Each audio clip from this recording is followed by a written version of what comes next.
On est en Californie et ça, c'est le parc Yosemite. C'est un énorme parc naturel de 3000 km² entouré de falaises et c'est magnifique. Vous inquiétez pas, on va parler d'escalade et tout, mais prenez juste 10 secondes pour prendre 3 grandes respirations pendant que vous regardez ça.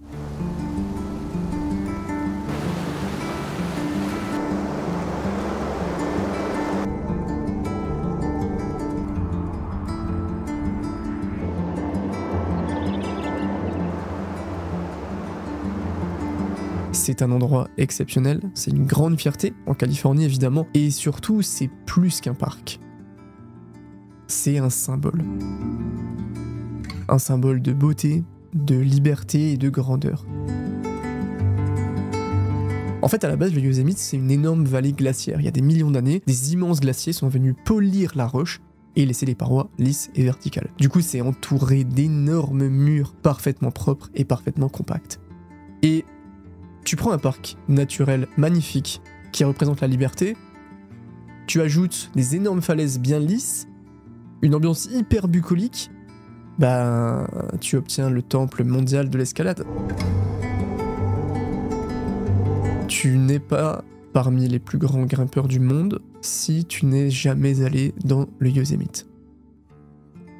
Ça fait 75 ans que les meilleurs viennent faire un pèlerinage ici, passer 2 mois dans un camp dans la nature et ne faire qu'une seule chose, grimper.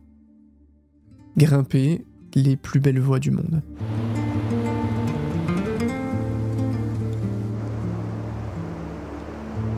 Cathedral Rocks, une voie petite mais très technique, souvent considérée comme un terrain d'entraînement pour les plus grosses voies.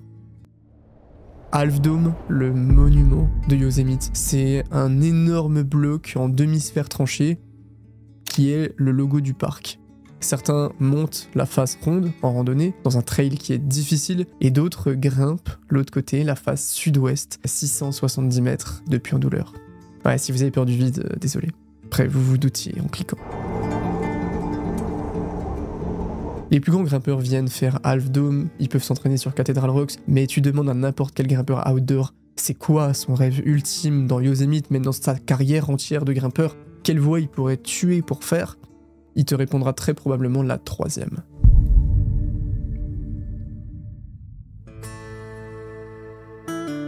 Il n'y a pas plus noble que El Capitan.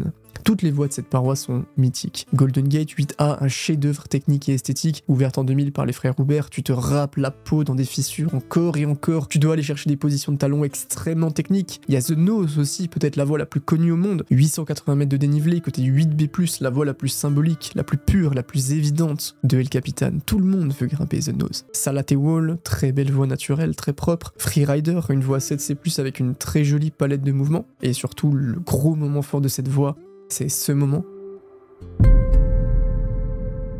On appelle ça un karaté kick. On envoie son pied sur l'autre paroi à une micro-prise pour créer son équilibre. C'est le passage le plus connu de cette voie et c'est l'un des passages les plus connus de tout El Capitan. Et la dernière voie, évidemment, The Down Wall. Clairement la voie la plus dure d'El Capitan, côté 9A, et ouverte en 2015 par Tommy Caldwell et Kevin Jorgensen, qui ont commencé le projet 15 ans plus tôt. Énormément de micro-prises, littéralement de la taille d'un grain de riz. Ils sont restés bloqués sur la même session pendant plus de 10 jours avant d'y arriver. Après eux, une seule personne a réussi à monter Down Wall.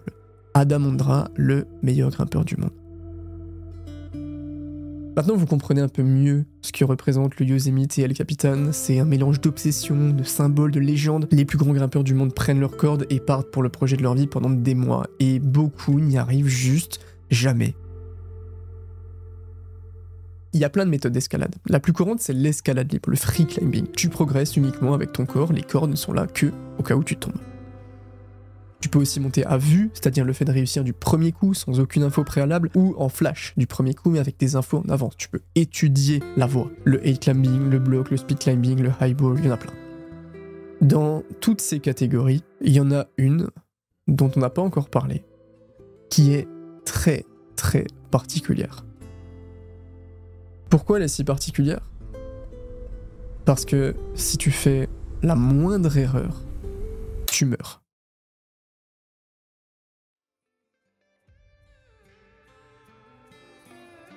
Le free solo est la version la plus pure de l'escalade. Tu n'as pas de corde, pas de parachute, pas de partenaire et pas de deuxième chance.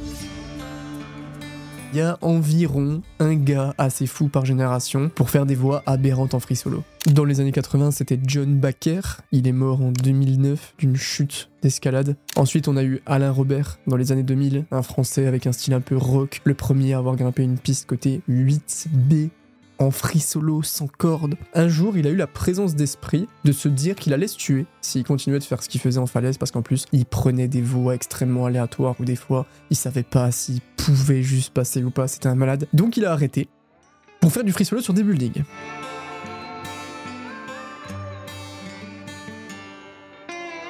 Oui, c'est lui, ici. Ça, c'est la génération des années 2000, et notre génération, on a probablement le plus grand free soloiste de toute l'histoire.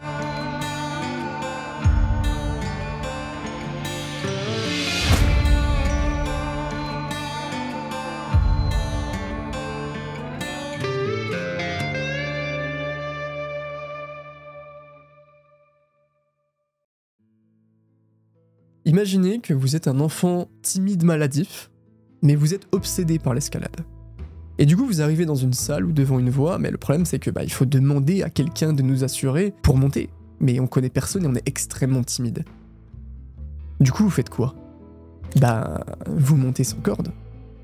Comme ça, on n'a pas besoin de leur parler. Alex Honnold, il vit dans son van qu'il a volé à ses parents à 19 ans quand il a arrêté les études pour l'escalade. C'est un gars très solitaire, il s'en fout complètement des caméras. C'est cette catégorie de gens dans le monde qui sont venus sur Terre pour faire une seule chose et ils ne font que ça de leur vie. Lui, c'est grimper. Tout grimper. Son van, il lui sert à ça, à se déplacer le plus rapidement possible pour tester tous les murs possibles. La spécialité d'Alex, c'est les big walls, les grandes falaises de plusieurs centaines de mètres de haut que la plupart des gens prennent des jours à monter. Lui, il prend seulement quelques heures et parfois, il le fait sans corde. Grimper un big wall en quelques heures sans corde, comment je peux vous trouver une métaphore? C'est gagner Roland Garros avec une raquette en bois? C'est plutôt comme tu dois gagner Roland Garros avec une raquette en bois. Par contre, si tu gagnes pas, tu es mort. Pour bien que vous fassiez une idée, Half Dome, c'est environ 670 mètres de paroi, c'est 23 longueurs. Une équipe normale de grimpeurs encordés mettrait entre 2 et 3 jours pour la finir, en bivouaquant sur la paroi. Alex Honnold, vous allez voir. Il n'y a pas beaucoup de vidéos d'Alex avant 2008, tout simplement parce qu'il s'en fout. La plupart de ses ascensions, il les fait seul, parfois il en parle même à personne, mais ce qu'il va réaliser en 2008, qu'il le veuille ou non, ça va tout changer.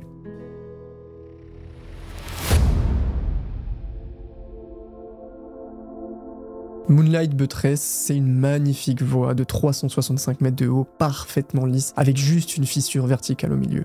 Donc, pour grimper, tu mets 2 doigts dans les espaces dispo de la fissure et tes pieds s'appuient contre la paroi sans aucune prise, juste grâce à la force que tu mets dans tes doigts. Et ça, tout le long. Alex s'est préparé dans l'ombre, il annonce à personne ses projets de free solo pour pas se rajouter de pression supplémentaire. Il y a 30 ans, personne ne pensait qu'on pourrait un jour monter Moonlight Buttress, même avec une corde. Un gars de 22 ans, sans corde, s'apprête à la grimper en 1h30. La première partie, c'est le fameux rail. Il y a une fissure et c'est tout. Donc parfois tu mets un doigt pour tenir, parfois 2 si t'as un peu plus de chance.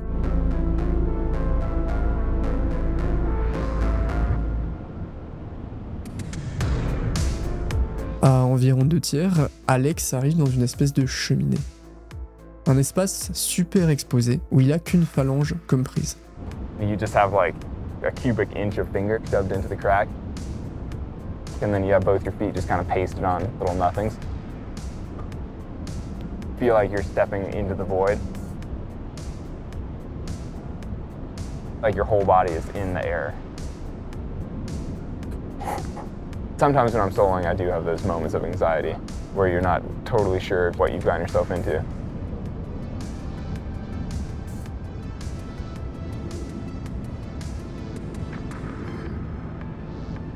1h30 d'ascension et Alex réalise le plus grand exploit de l'histoire du free solo, même de l'histoire de l'escalade. Il a monté Moonlight Buttress sans corde. C'est l'équivalent de monter un sommet de plus de 6000 mètres sans oxygène.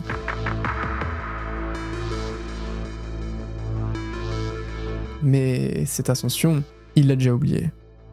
C'était juste une étape pour celle qui arrive quelques semaines plus tard, qui va être 10 fois plus dure et 10 fois plus dangereuse.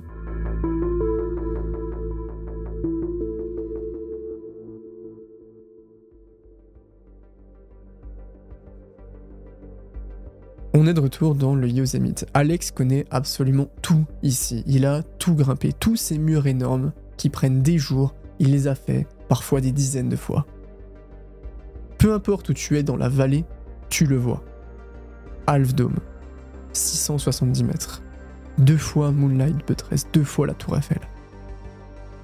Elle est techniquement bien moins dure que Moonlight, mais surtout, elle est terrifiante. Half Dome, c'est le vide pur, et Alex est obsédé par cette voie depuis des mois. Il a pris la décision il y a quelques semaines, il va free solo Half Dome. Personne ne sera jamais assez fou pour essayer ça. Il n'y a aucun sport sur Terre où tu dois garder un niveau de concentration aussi extrême pendant autant de temps sans pause et où la moindre baisse d'attention se paye aussi cher. Ça n'existe pas, c'est totalement débile. Alex va free solo un mur 2 fois plus grand que ce qu'il n'a jamais fait. Oui, c'est une espèce d'alien qui absorbe la pression, mais est-ce qu'il va réussir à rester complètement focus à 100% et à gérer le vide ? D'habitude, il prépare ses ascensions pendant des mois, voire des années, il répète tous les mouvements, il visualise. Là, il est moins préparé que d'habitude. Il a été boosté par Moonlight Buttress, il est en pleine confiance et il a moins pris le temps de vouloir tout maîtriser. Il veut, c'est ses mots, vivre une aventure. Mais t'as quand même intérêt de bien jauger ce que tu fais.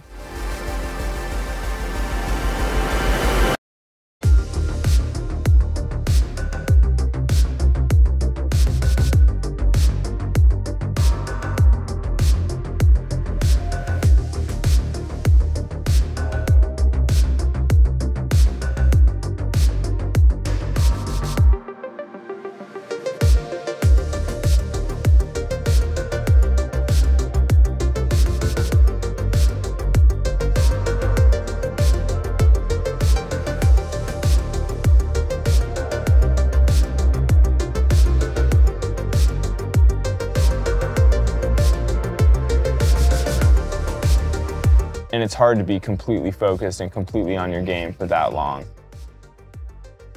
Basically, when I'm soloing, normally I have almost like a mental armor. You could say I'm in the zone. I have something that's, let's say, protecting my head from thinking too much. And for whatever reason on Half Dome, I ran out of whatever armor I had. On est dans une situation très inhabituelle. Alex panique.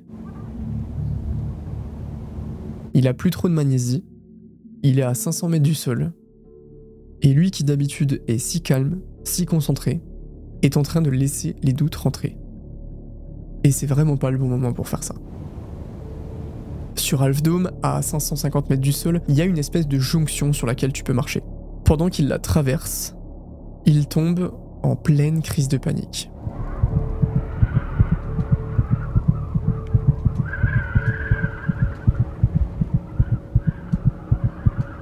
Son pouls s'accélère, il a le souffle coupé et il est presque tétanisé, il peut plus bouger. Sauf qu'il a pas de téléphone. Descendre, c'est hors de question. Donc, t'as pas le choix. Tu dois te ressaisir vite. Il prend plusieurs minutes pour se calmer, faire redescendre le stress, et il y retourne. La pire chose qui puisse lui arriver maintenant, c'est d'hésiter, et de changer sa façon de grimper. Il lui reste une centaine de mètres avant d'arriver au sommet.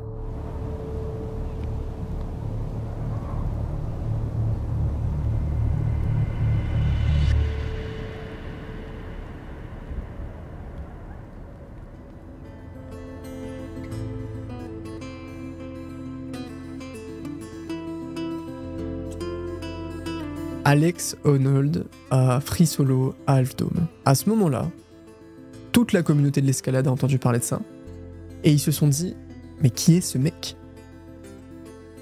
Et c'est même pas le plus gros projet de sa vie. Il y a toujours eu deux écoles autour du free solo. C'est la façon la plus pure de grimper, et de toute façon, s'il veut mourir en faisant ce qu'il aime, c'est son choix, et c'est complètement débile. Ça va même peut-être inciter des grimpeurs moins expérimentés à essayer de free solo, et il va y avoir plus d'accidents. Alex, il a une vision totalement différente du free solo. En fait, il a une philosophie de vie qui est assez fascinante, et vous allez mieux comprendre pourquoi il fait ça. Déjà, son rapport à la peur, au danger, est très spécial. Pour Alex, tout le monde devrait s'exposer un peu plus à la peur, au vrai danger. Parce que si tu es exposé au vrai danger, à savoir si je tombe, je fais une chute de 500 mètres, ton niveau basal de ce que tu appelles la peur, le stress, va forcément monter. Donc toutes les situations du quotidien où la plupart des gens sont stressés, ont peur, se sentent oppressés, lui, il a pas ça. Et ça lui permet de mieux apprécier le reste de sa vie. Ensuite, il voit pas le danger de la même façon. Parce qu'en fait, ça veut dire quoi le danger? Est-ce que c'est la gravité de ton accident si tu fais une chute? Ok, disons que c'est ça. Maintenant, imaginons qu'il ait une expertise tellement poussée de la voie qu'il veut grimper, il l'a fait des centaines de fois avec des cordes, il connaît chaque prise par cœur, il l'a visualisé pendant des années. Ça fait que la probabilité qu'il ait un accident est infiniment faible. Donc est-ce que c'est vraiment dangereux de grimper sans corde? Dans ce cas-là, c'est dangereux de prendre l'avion, parce qu'il y a peu de chances qu'on se crache, mais si c'est le cas, c'est la mort. C'est sa philosophie. Et pour lui, ce qu'il vient chercher quand il fait du free solo est tellement bénéfique pour le reste de sa vie qu'il accepte de prendre le risque de la mettre en jeu à chaque fois. Et je trouve ça extrêmement puissant. Malgré lui, le jeune timide maladif qui vit dans son van devient une icône de l'escalade. Il enchaîne les vidéos, les conférences, il a des sponsors. Toute sa vie change et le monde entier le regarde en lui disant « Bon, maintenant tu dois faire mieux. C'est quoi la suite ?»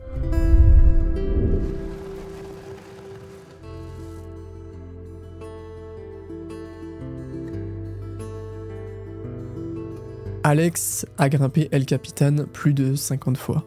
Tous les ans, il retourne à Yosemite et sur la route, il se dit « C'est cette année que je solo El Capitan. » Tous les ans, depuis 10 ans. Et tous les ans, il arrive devant et il se dit « C'est complètement mort. » Et si le mec qui fait ça a trop peur de monter El Cap, c'est pas pour rien.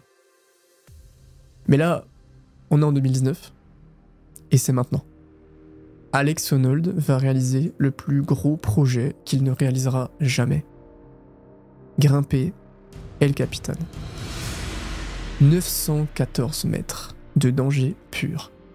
Alex a choisi la voie Freerider pour son ascension. La première étape, c'est Free Blast Slabs. C'est environ 200 mètres de dalles lisses et inclinées, il n'y a presque aucune prise. Tu fais de l'escalade sur adhérence, tes pieds collent au granit. C'est ultra stressant en solo et les gens prennent en général 3 à 4 jours juste pour cette étape encordée. Ensuite, Monster of Wheat. Une fissure géante où tu dois coincer tes bras, tes jambes et ton dos pour monter. C'est extrêmement physique. Si tu passes ce truc et que t'es pas mort, tu arrives à l'endroit le plus terrifiant de El Cap. Le Boulder Problem. C'est la raison pour laquelle Alex a pris plus de 10 ans avant de faire cette ascension. C'est un enchaînement de 7-8 mouvements archi précis, extrêmement techniques. Tu places ton doigt dans le pire espace de toute l'ascension. Tu t'appuies sur ta demi-phalange pour changer de pied. Tu changes de doigt pour t'appuyer sur ton bras droit. Tu attrapes la grosse pierre à côté pour te préparer au mouvement le plus aléatoire de l'ascension. Le karaté kick. Lancer son pied gauche de l'autre côté de la paroi pour s'appuyer sur une toute petite entaille. Tu te trompes de 2 cm, tu es mort. Alex a même travaillé une alternative tellement cette partie est random, c'est de sauter et d'attraper l'autre partie du mur avec les deux mains. Mais, pour lui, sauter dans le vide sans corde à 200 mètres du sol est pas une hyper bonne idée. Et honnêtement, je suis pas expert en free solo, mais je peux comprendre. Si tu passes le Boulder Problem, tu dois enchaîner avec Enduro Corner, une fissure verticale absolument interminable, 40 minutes de coincement pied-main. Même avec des cordes, il y a des grimpeurs qui abandonnent ici par fatigue. Tu finis avec The Traverse, une longue traversée horizontale, un petit peu comme quand Alex a fait sa crise d'angoisse sur Half Dome. Pas la plus dure techniquement, mais t'es dans le vide à 800 mètres du sol.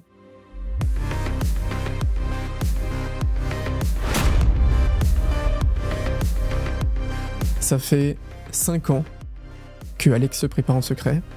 Il a tout travaillé, retravaillé, visualisé il faut rassembler tout ce qu'on a et aller réaliser le plus grand exploit de l'histoire de l'escalade.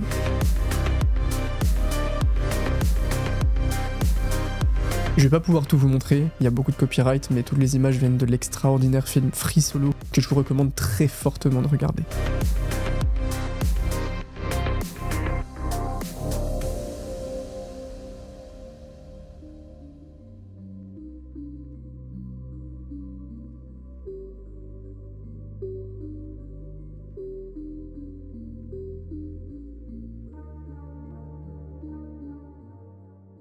Alex part à l'aube, 5h30, à main nue, sans aucune corde.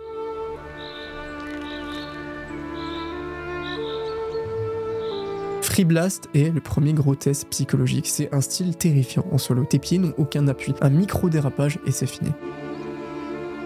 Alex arrive ensuite sur Monster of Wit et est-ce qu'il y a vraiment besoin de commenter? C'est très long. C'est une lente ascension à la force des bras et des jambes. Et on y est. Le boulder problème.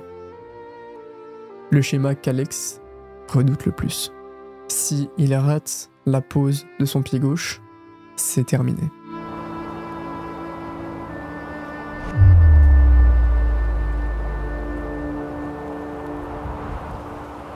Il l'a fait. Il est passé. Maintenant, il lui reste plus qu'une tour Eiffel à monter.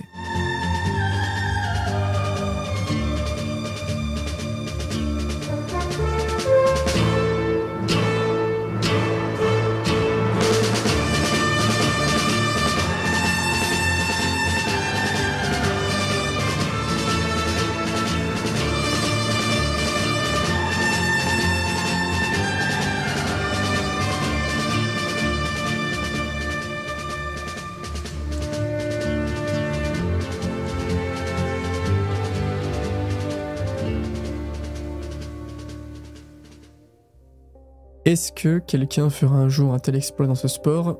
J'en sais rien.